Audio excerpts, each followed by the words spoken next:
안녕하세요. 다시 iOS 강의로 찾아뵙게 되었습니다. 에브리타임이란 앱을 아시는지요? 대학생을 상대로 서비스하는 폐쇄적 어플리케이션입니다. 이번에 에브리타임의 iOS 어플리케이션의 주요 화면을 개발해 보려고 합니다. 상업적인 어플리케이션의 화면을 똑같이 개발해보는 활동을 클론 코딩이라고 합니다. 상업적으로 성공한 어플리케이션의 인터랙션을 모방하고 구성한다는 점에서 좋은 프로그래밍 연습이 된다고 생각합니다. 저는 에브리타임의 어플리케이션의 클론 버전 에누리타임을 만들고 레이아웃을 유사하게 모방하는 강의를 하겠습니다. iOS는 오토 레이아웃이라는 방식으로 레이아웃을 구성합니다. 아이폰 어플리케이션은 다양한 아이폰 화면에서 일관성이 있게 화면이 보이도록 지원해야 합니다. 그러기 위해서는 화면이 기기에 따라 줄어들거나 늘어날 때 늘릴 부분과 줄어들 부분을 직접 구성해야 됩니다. 이를 위해서 아이폰의 레이아웃은 가로 세로의 정확한 길이가 아니라 레이아웃 사이의 상대적인 관계를 통하여 나타내 주어야 합니다. 이때 사용되는 것이 오토 레이아웃입니다. 오토 레이아웃은 각 레이아웃의 모서리들을 앵커로 정의합니다. 위쪽, 아래쪽, 왼쪽, 오른쪽의 모서리들을 앵커로 정의하고 그들의 관계로 레이아웃을 나타냅니다. 오토 레이아웃을 정의할 때 주의해야 할 점이 있습니다. 뒤에 Translate, Auto Resizing, Mask into Constraint Property를 First로 설정해야 합니다. 지금은 그 이유를 자세히 하실 필요는 없으므로 간단히만 설명하겠습니다. iOS는 각각의 뷰가 알아서 화면에 대응하도록 Auto Resizing이라는 기능을 가지고 있습니다. 하지만 프로그래머가 오토 레이아웃을 지원하면 이 오토 리사이징이 정의한 조건과 충돌하게 됩니다. 따라서 View, Translate, Auto Resizing, Mask into Constraint를 False로 명시적으로 꺼줘야 뷰를 표현할 수 있습니다. 예제를 보겠습니다. 첫 번째 예제는 빨간색 뷰를 전체 뷰 위에 덧붙이는 예제입니다. 앞서 말씀드렸듯이 오토 레이아웃은 앵커들 간의 관계로 정의합니다. 빨간색 뷰의 위쪽 모서리가 전체 뷰의 위쪽 모서리가 포개져야 합니다. 그런데 위쪽 모서리는 탑 앵커로 나타냅니다. 따라서 빨간 뷰의 탑 앵커가 전체 뷰의 탑 앵커와 일치한다고 프로그래밍하면 조건을 만족할 수 있습니다. 이와 비슷한 과정을 왼쪽 모서리에도 적용해 보겠습니다. 왼쪽 모서리는 리딩 앵커로 나타냅니다. 따라서 리딩 앵커가 전체 뷰의 리딩 앵커와 일치한다면 빨간 뷰의 왼쪽과 전체 뷰의 왼쪽이 포개지게 됩니다. 비슷한 방식으로 아래쪽 모서리에 적용해 보겠습니다. 아래쪽 모서리는 바텀 앵커로 나타냅니다. 따라서 빨간 뷰의 바텀 앵커가 전체 뷰의 바텀 앵커와 일치한다고 프로그래밍한다면 빨간 뷰의 아래쪽과 전체 뷰의 아래쪽이 포개지게 됩니다. 마지막으로 오른쪽 모서리에 적용하겠습니다. 오른쪽 모서리는 트레일링 앵커로 나타냅니다. 따라서 빨간 뷰의 트레일링 앵커가 전체 뷰의 트레일링 앵커와 일치한다고 프로그래밍한다면 빨간 뷰의 오른쪽과 전체 뷰의 오른쪽이 포개지게 됩니다. 이 조건을 정리하면 이런 코드로 프로그래밍할 수 있습니다. 작성된 제약 조건들을 한데 모아 NS Layout, Constraint, Activate에 집어넣으면 네 가지 조건을 모두 만족하게 프로그래밍합니다.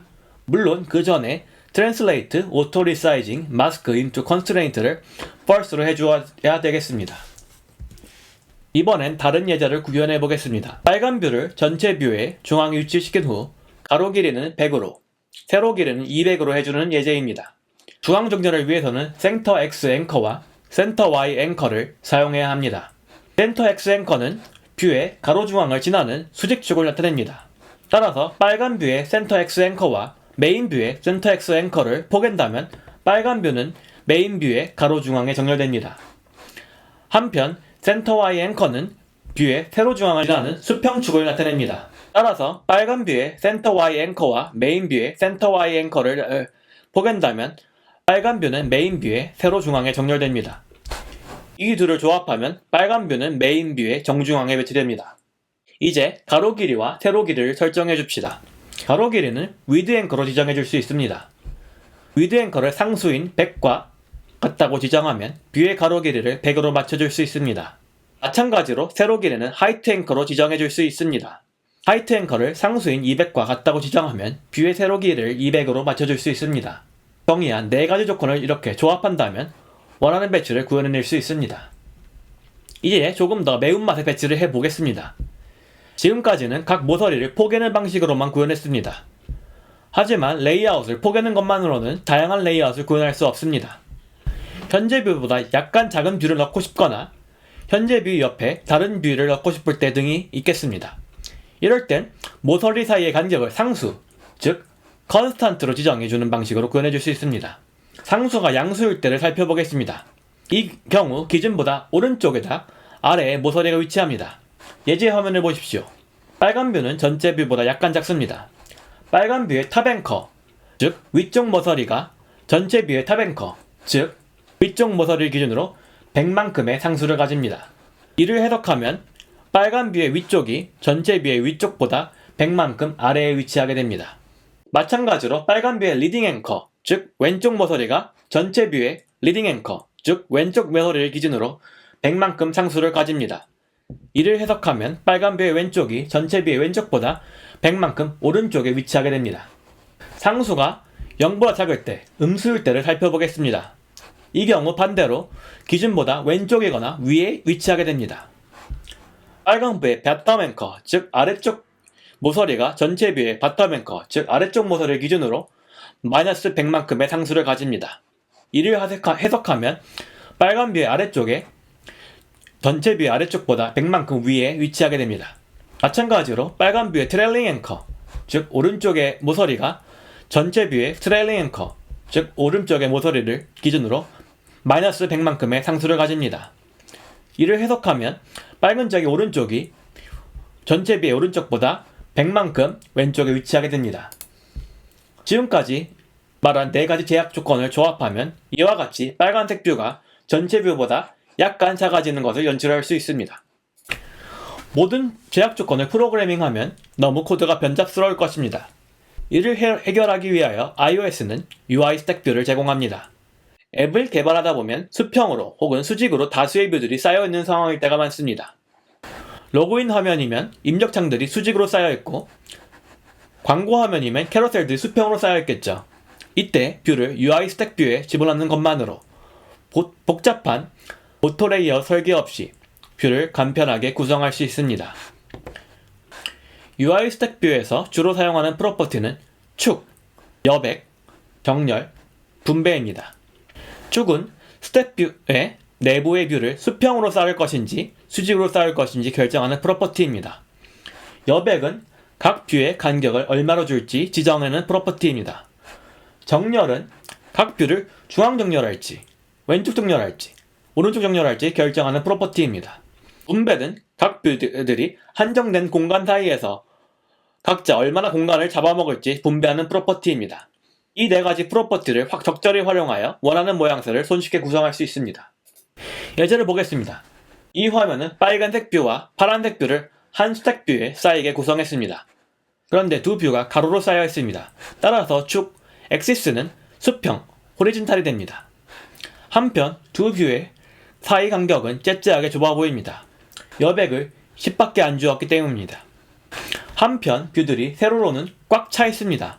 정렬을 fill, 즉 세로 방향으로는 꽉 차도록 구성하게 두었기 때문입니다. 마지막으로 뷰들의 가로 길이가 같습니다.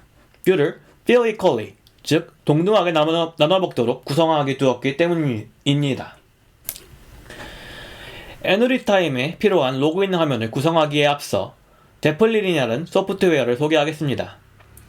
제플린은 디자이너가 편집 툴로 작업한 UI 결과물을 개발자에게 넘길 때 사용하는 툴입니다. 화면을 구성하는 요소들의 상대적 위치를 보기 쉽게 나타냅니다. 또한 텍스트의 폰트와 크기 혹은 이미지 리소스를 정확하게 표시해줍니다. 제 경우 이번 프로젝트에선 제가 어도비 XD로 눕기를 딴 것을 제플린으로 내보내어 개발할 때 참고하면서 작업할 것입니다. 이제 로그인 뷰를 오토 레이아웃으로 구성할 것입니다. 로그인 뷰는 여러 컴포넌트들이 세로로 배열되어 있습니다. 따라서 UI 스택 뷰를 사용하기 적절합니다. 여기서 세로로 뷰들을 나열하므로 축은 버티컬로 지정합니다. 여백은 입력창 사이의 간격인 4로 하되 타이틀과 버튼 사이의 큰 간격은 나중에 커스텀으로 설정합시다.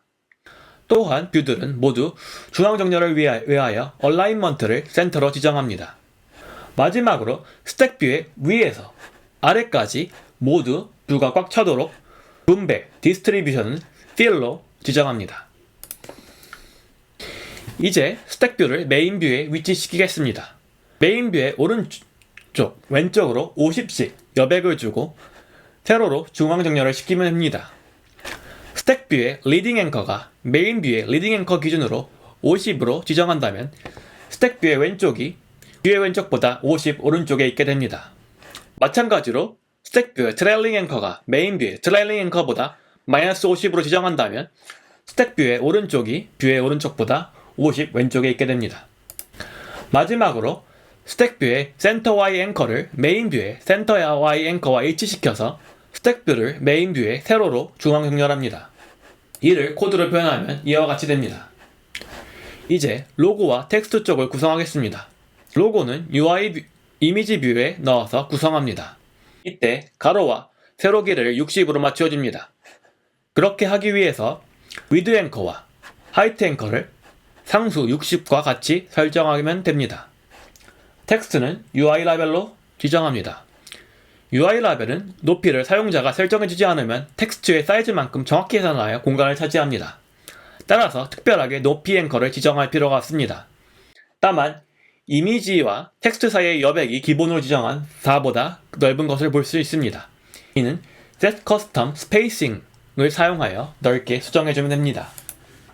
이들을 코드로 표현하면 다음과 같습니다. 이제 입력창을 구성해 보겠습니다. 입력창은 UI 텍스트 필드로 구성합니다. 입력창은 스택 뷰와 가로폭이 같습니다. 텍스트 뷰의 리딩 앵커를 스택 뷰의 리딩 앵커와 같도록 맞추면 입력창의 왼쪽과 스택 뷰의 왼쪽이 포개집니다. 마찬가지로 텍스트 뷰의 트레일링 앵커를 스택 뷰의 트레일링 앵커와 같도록 맞추면 입력창의 오른쪽이 스택 뷰의 오른쪽과 포개집니다. 마지막으로 입력창의 세로 길이를 하이트 앵커로 40으로 맞춥니다. 이를 코드로 표현하면 이렇게 됩니다. 마지막으로 로그인 버튼과 회원가입 버튼을 구성합니다. 버튼은 UI 버튼으로 구성합시다. 로그인 버튼은 세로로 꽉 차있고 높이가 40인 형태입니다. 입력창과 마찬가지로 리딩 앵커, 트레일링 앵커, 그리고 하이트 앵커로 사용하여 구성합니다. UI 버튼은 사용자가 높이를 지정해주지 않으면 버튼 속 텍스트의 사이즈만큼 정확히 계산하여 공간을 차지합니다. 따라서 회원가입 버튼의 높이를 특별하게 설정해줄 필요가 없습니다. 이를 코드로 표현하면 이와 같습니다. 이제 로그인 화면의 설계를 모두 마쳤으니 실제 로그인 화면의 레이아웃을 개발해 보겠습니다.